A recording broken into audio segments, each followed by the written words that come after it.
이제 처음 시작한 저희의 이번 주 포트폴리오 공개하겠습니다. 저희 먼저 포트폴리오는 저희 소프트웨어 중심으로 메타, 팔란티어, 로빈후드, 레딧, 그리고 엠러빙, 카바나, 어퍼몰딩스, 쇼피파이 이 회사들도 언제든지 또 전환될 수 있어요. 왜냐면은 이들을 구성하는 환경의 변화가 있거나 이들이 사실 실적을 미스하거나 실제로 실적이 하향되거나 그러니까 그림이 유지되더라도 실적이 안 좋아지거나 아니면 그림이 바뀌어버리거나 이럴 경우에는 언제든지 전환될 수 있기 때문에요.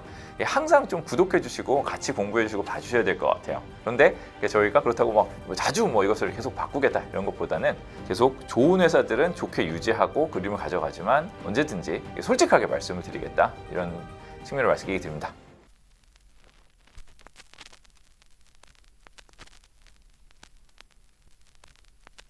안녕하세요. 주식일타 김기훈입니다.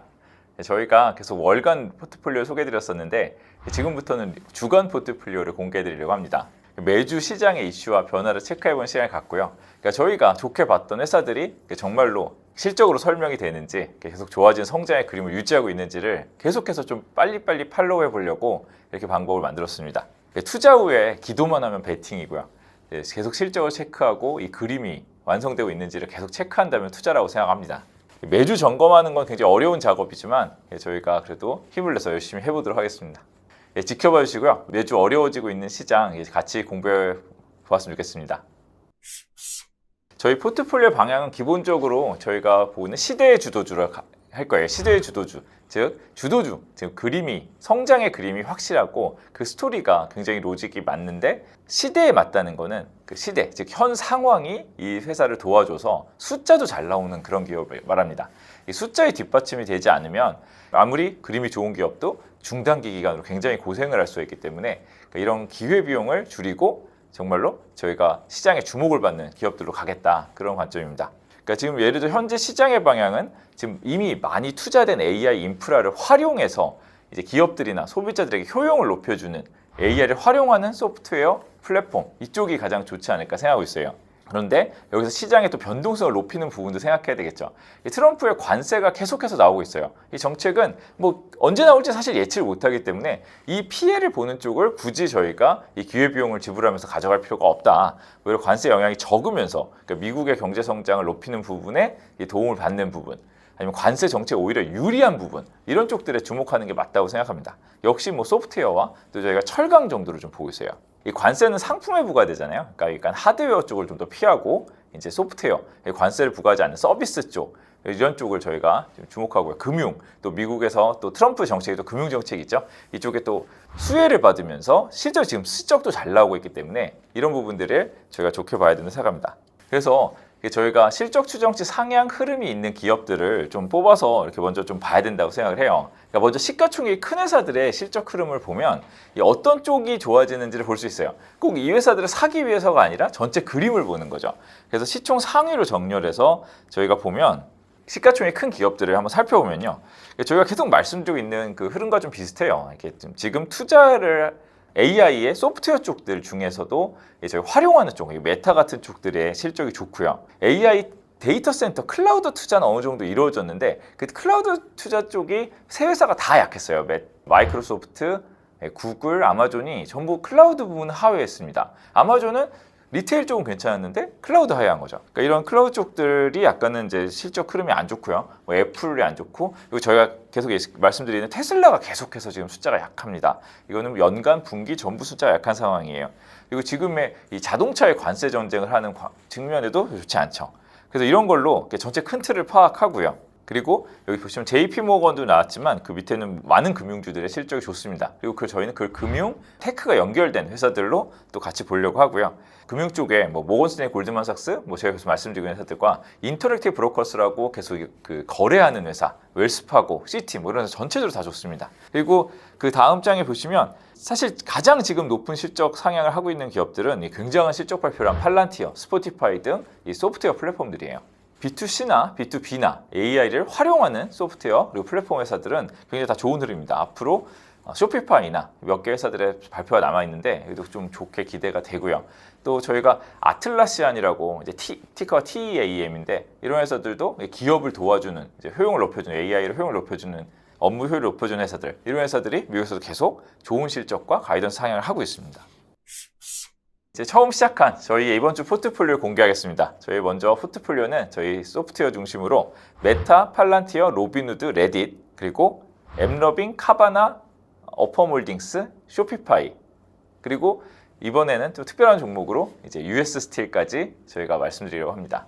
먼저 하나 보면 메타나 팔란티어 등은 저희가 핵심 테마로 보고 있는 이제 AI 소프트웨어에서 관세 위험이 없고 우리 실적이 상향되고 있으면서 앞으로의 그림을 더 높게 얘기할 수 있는 회사들입니다. 그 회사 중에 뭐 대형주는 메타로 보고 그 다음 이제 앞으로 빅테크가 될 것으로 보고 있는 팔란티어 등 이 소프트웨어 기업들을 보고 있고요. 그리고 그런 회사 중에 아직 실적 발표를 하지 않은 저희가 계속 좋게 보고 있는 엠러빈도 레버리지가 굉장히 큰 회사예요. 매출이 증가하면 이익이 크게 증가하는 회사인데 여기서도 이번에 이 AI 활용 흐름에서 좋은 실적을 보이면서 이익이 크게 증가하지 않을까 해서 좀 기대를 하고 있습니다. 그 다음에 저희가 보는 금융, 그러니까 금융 완화, 그리고 계속해서 어떤 금융 회사들이 영역을 넓히고 이제 규제를 덜 받으면서 숫자를 높여갈 수 있을 환경이라고 보고 있는데, 그러니까 이 회사 중에 저희가 골드만삭스 계속 보고 있었어요. 그리고 뭐 JP모건이나 시티도 말씀을 드렸었는데 이런 회사들도 계속 전 좋게 보고요. 근데 거기서 조금 더 이제 레버리지를 높일 수 있는 방법이 뭘까 생각해 보면 이 앞으로 점유율을 획득할 수 있는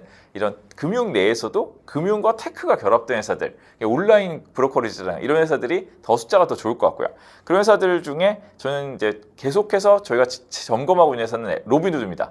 로빈후드는 코인 시장의 접근성도 있지만 그 은퇴 세대, 미국의 엄청난 베이비 부머가 이제 MZ 세대로 이제 부의 이전을 큰 테마로 잡아서 그 굉장히 장기 성장 그림을 그리고 있다고 말씀드렸잖아요. 그래서 옛날에 작은 돈을 싸게 거래한다 이런 거에서는 지금도 잘하고 있지만 그런 부분에서 넘어가서 이제 큰 금융 쪽의 사이드를 노리고 있는 회사인데, 이 온라인에서 이 MZ 세대들이 플랫폼에 굉장히 익숙합니다. 그래서 여기서 뭘 해도 여기서 하고요.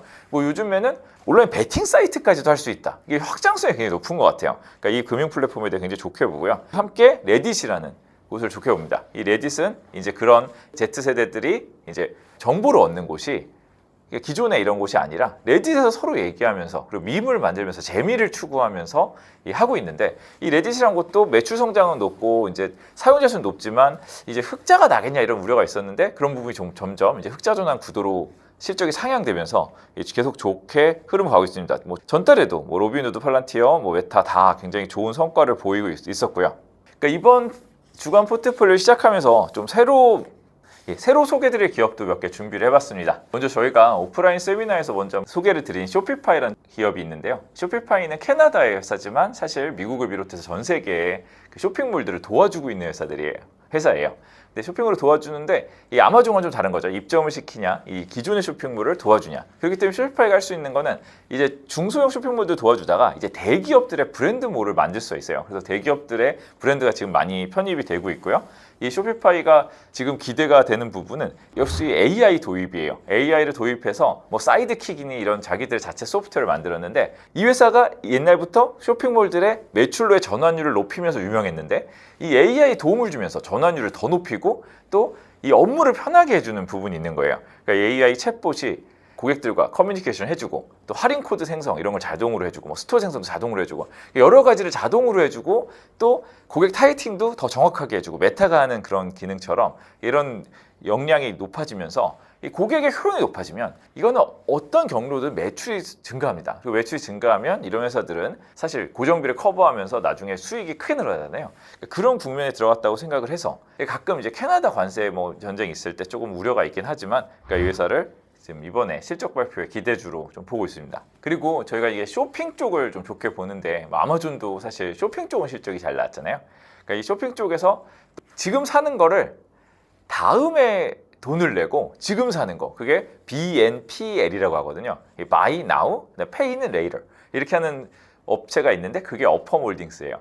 이 어퍼몰딩스는 저희가 좋게 보는 두 개의 큰 그림과 통합니다. 일단 금융회사죠. 이제 금융회사기도 하고 테크 회사인데 소프트웨어 플랫폼 회사고 또 이제 소비를 좋게 보는 쪽 사이드 B2C고, 그러니까 이런 부분을 전체적으로 좋게 보기 때문에 이 회사의 성장성을 굉장히 높게 보고요. 이 매출 성장률은 사실 전에도 좀 높게 나왔었어요. 근데 이번에 더 높게 나온 부분이 약간 아마존 이렇게 가다가 지금은 애플이 많이 들어왔어요. 애플도 또 협력한다고 계속 뉴스가 나왔었는데 실제로 매출에도 반영이 되기 시작했어요.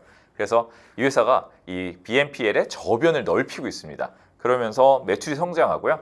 그리고 사실 이런 회사들의 중요한 모먼트는 매출은 계속 성장합니다. 근데 처음엔요, 매출이 성장하면서 적자가 확대돼요. 왜냐면 투자를 해야 되니까. 그러다 어느 순간 매출이 많이 성장하면 고정비를 커버하면서 적자가 축소하고 흑전을 하는 모멘텀이 굉장히 중요한데요. 막 스포티파이 같은데 그런 때부터 엄청 올랐었죠. 그러니까 흑자가 나기만 하면 그 몇 분기 후에는 갑자기 뭐 영업이익률이 뭐 1, 2%로 흑자 전환하는 게 아니라 상당한 두 자릿수의 흑자 전환을 하잖아요. 그러니까 이런 구간이 어딘가가 제일 중요한데 어퍼몰릭스가 그 구간이 좀 들어간 것 같아요. 이번에 보시면 2005년 연간 전망이 제법 뭐 마이너스 1.3불 이런 정도 EPS에서 거의 흑자 가까이, 뭐 BEP 가까이 올라오는 모습을 보여줬어요. 그렇기 때문에 이런 회사들은 좀 길게 투자를 할 수 있는 회사가 아닐까. 미국의 소비가 꺾이지만 않으면 그렇게 보고 있습니다. 그리고 저희가 좀 사실 이런 개념에 대해 전혀 말씀드리지 않았던 회사를 하나 소개해드리려 하는데 그건 이제 카바나라는 회사입니다. 사실 2020년, 21년에 굉장히 유명했어요. 중고차 거래 플랫폼으로 이제 막 언택트 시대 때 막 엄청 부각을 받았다가 사실 그게 숫자가 안 나온 거예요. 왜냐면 이런 작은 회사들은 빅테크 투자보다 훨씬 더 열심히 해야 돼요. 왜냐면 이게 내 플랫폼에서 충분히 영업이익을 내고 있는 상황이 아니잖아요. 매출 성장이 가속화돼서 나중에 이익을 낼 것이기 때문에 그 미래 이익에 대한 전망은 크게 바뀔 수가 있어요. 그래서 이 회사는 그래서 좀 처음에는 기대감만 있었다가 실제로 뭐 맞추지 못하면서 많이 내려왔다가 최근에는 계속해서 숫자로 이 실적을 보여주고 있습니다. 그러니까 이것을 어떻게 확인할 수 있냐면 지난 분기, 지지난 분기의 실적 발표 일정을 보시면 서프라이즈를 냈는데 그 서프라이즈의 율이 엄청나게 높습니다. 전망치가 적자였는데 흑자를 내는 걸 넘어서 생각지 않게 높은 EPS를 내고 있어요. 그러니까 지난 분기엔 전망치 살짝 흑자, 0.3불 흑자였다면 1.14불을 흑자 낸 거예요. 그러니까 이 정도로 크게 차이가 나는 거는 뭔가 변화가 일어나고 있는 거죠. 그래서 이번 분기에도 만약에 이런 실적 흐름을 이어간다면 이 회사는 의미 있는 성장을 할 수 있는 회사가 될 것 같아요. 일단 숫자를 미국에서 올리고 있는 것도 좋은 국면이지만 무엇보다 저는 이런 생각도 해봤습니다. 이 관세로 인해서 저희가 자동차 회사들을 한번 봐야 되는데 이 자동차 부품에도 관세를 매길 수 있고 완성차에 관세를 매길 수 있어요. 그러니까 이런 우려가 있는 동안은 계속해서 완성차 회사는 불편해요. 그러니까 포드가 계속 막 내리고 있잖아요. 포드, GM도 주가가 애매하고 이 테슬라도 영향을 받고 있어요. 근데 이런 자동차 회사들은 완성차를 만들어야 되기 때문에 관세를 물리고 신차 가격이 올라가면 이게 좋은 게 아니죠. 근데 중고차 플랫폼을 생각해보면 차를 만들지 않습니다. 그런데 신차 가격이 올라가요. 내가 관세를 의한 영향이 없잖아요. 내가 관세된 거 아니니까. 그런데 신차 가격이 올라가면 이 중고차 플랫폼에게는 유리한 상황이 되는 거죠. 우리가 보는 어부지리라고 그러잖아요. 이 어부지리의 이런 모멘텀 있는 회사가 아닌가 보고 있어요. 그래서 사실 무역 전쟁을 하면 수혜주보다는 피해주가 많고 지금 관련이 없는 정도가 있는데 여기는 오히려 트럼프 무역 전쟁의 수혜주도 될 수 있는 회사이기 때문에 저희가 이번 주에 평소에 소개해드리지 않은 회사로 하나 소개해드리고 싶습니다. 그리고 마지막으로 사실 저희가 한 8개 정도 포트폴리오를 하는데 이번에는 좀 이 번외 종목을 하나 좀 넣어보고 싶어서 이렇게 하나 더 골라봤습니다. 그 회사는 US 스틸이라고요. 유명한 회사입니다. 옛날에 굉장히 100년 전부터 유명한 회사였죠. 미국의 대표적 철강 회사인데 지금은 굉장히 큰 회사가 아니에요. 시총이 8, 90억 불대 정도의 작은 회사인데 매출액은 250억 불 정도 재생이 됩니다. 그 정도면은 매출액 대비 시가총액은 굉장히 낮은 상황이고요. 그러니까 이 회사가 왜 이렇게 저평가를 받느냐? 이 회사는 미국의 철강업이라는 것 자체가 이 제조업이 사실 많이 붕괴했잖아요. 그래서 트럼프가 그걸 엄청나게 내세우고 있는 건데 그러니까 미국의 제조업 부활을 말하고 있잖아요. 하지만 아직까지는 부활이 되지 않았고 그러니까 미국의 철강업은 글로벌하게 싸게 만든 철들보다 약합니다. 근데 그 와중에 뉴코라는 회사는 전기로를 잘해서요. 이 전기로에서 고부가치 철을 만들면서 수익을 내고 있어요. 근데 US 스틸은 지금 전기로에 투자하고 있지만 예전에 고로가 많았어요. 그러니까 우리 포스코하는 고로 있잖아요. 고로의 경쟁력이 떨어져요. 낙후돼 있어요. 그래서 이 회사가 사실 매출액이 어느 정도 있는데 불구하고 굉장히 시가총액이 낮은 거죠. 그랬는데 일본에서 투자를 하려고 했어요. 일본 제철이 투자를 하려고 했는데 일본 제철 투자를 해서 거의 인수까지 갔었는데 트럼프가 막았습니다. 이제 일본 제철은 인수는 못하고 투자를 하라 그랬어요. 대규모 투자를 해라. 그리고 기술을 좀 도와줘라. 이거 완전히 뭔가 시키는 것 같아요. 거의 도와줘라 여기를. 그런데 여기서 그래도 2만 몇천 명을 고용하더라고요. 그리고 뉴코에서는 3만 몇천 명, 그리고 스틸 다이내믹스 이런 몇 개 철강 회사도 있어요. 트럼프의 생각은 이것을 남들에게 팔아버리는 게 아니라 도와주게 하는 거예요. 그 다음에 또 순풍을 불어줍니다. 다른 관세 전쟁보다 지금 집중받고 있는 부분이 철강에다 25% 관세를 매기겠다는 거예요. 이거는 특정 국가를 찍어서 여기는 너 25%가 아니라 미국에 들어오는 모든 철강에 대해 25%. 이거는 완전히 가격 장벽을 막아주는 거죠. 그러니까 25가 상대적으로 비싸지니까 우리는 높은 가격을 받을 수 있겠죠. 그래서 가격을 높이면서 일본같이 철강을 잘하는 나라에 투자와 기술 지원을 시키면 이 회사가 부활할 수 있을 것 같습니다. 그러면은 이 시가총액이 낮기 때문에 이 상당한 변화가 있을 수도 있다고 생각합니다. 그래서 이게 조금 저희가 주로 보는 소프트웨어나 금융이나 이런 주요 업종이 아니지만 미국에서 굉장히 작은 업종이지만 이번에는 우리가 번외로 또 스터디할 기업으로 보고 있습니다. 저희가 이번에 첫 주간 포트폴리오를 기존에 이어오던 월간 포트폴리오들이나 저희가 소개해드린 종목 그리고 이번에 또 새로 추가해서 공부한 종목들을 합쳐서 다시 한번 말씀드리면요. 메타, 팔란티어, 로빈후드, 엠러빈, 그다음에 레딧, 카바나, 어펌홀딩스, 쇼피파이 그리고 유나이티드 스테이트 스틸 이렇게 이 회사들 9개를 이번에 주간의 포트폴리오로 말씀드립니다. 이 회사들은 저희가 집중해서 공부해야 할 기업이라는 뜻이고요. 그리고 이 회사들도 언제든지 또 전환될 수 있어요. 왜냐하면 이들을 구성하는 환경의 변화가 있거나 이들이 사실 실적을 미스하거나 실제로 실적이 하향되거나 그러니까 그림이 유지되더라도 실적이 안 좋아지거나 아니면 그림이 바뀌어버리거나 이럴 경우에는 언제든지 전환될 수 있기 때문에요. 항상 좀 구독해 주시고 같이 공부해 주시고 봐주셔야 될 것 같아요. 그런데 저희가 그렇다고 자주 이것을 계속 바꾸겠다 이런 것보다는 계속 좋은 회사들은 좋게 유지하고 그림을 가져가지만 언제든지 솔직하게 말씀을 드리겠다 이런 측면을 말씀드립니다. 그리고 또 지금은 또 환경적인 변화가 좀 자주 일어나요. 트럼프가 정책을 바꿔버리면 이것이 큰 영향을 줄 수 있는 것 같아요. 특히 철강업 같은 경우나 철강업, 자동차 사업 이런 경우는 지금 이 백조간두에 있는 상황인 것 같습니다. 그래서 저희가 영상으로도 주간으로도 또 빨리빨리 말씀을 드리지만 게시물을 통해서도 계속해서 급한 상황을 업데이트 드릴 것 같아요. 근데 경제 지표라든가 금리의 큰 변화라든가 이런 여러 가지가 있을 때 계속 게시물로 업데이트를 드릴 테니까요. 꼭꼭 구독해 주시고 계속 지켜봐 주시기 바랍니다. 그리고 언제든지 지금 저희의 포트폴리오도 좋고 이 포트폴리오 외의 기업들도 질문 있으시면 댓글로 달아주시면 제가 대댓글로 답변 드리면서 같이 공부해 보고 계속 같이 업데이트해서 좋은 방향으로 갈 수 있도록 같이 공부하겠습니다. 감사합니다.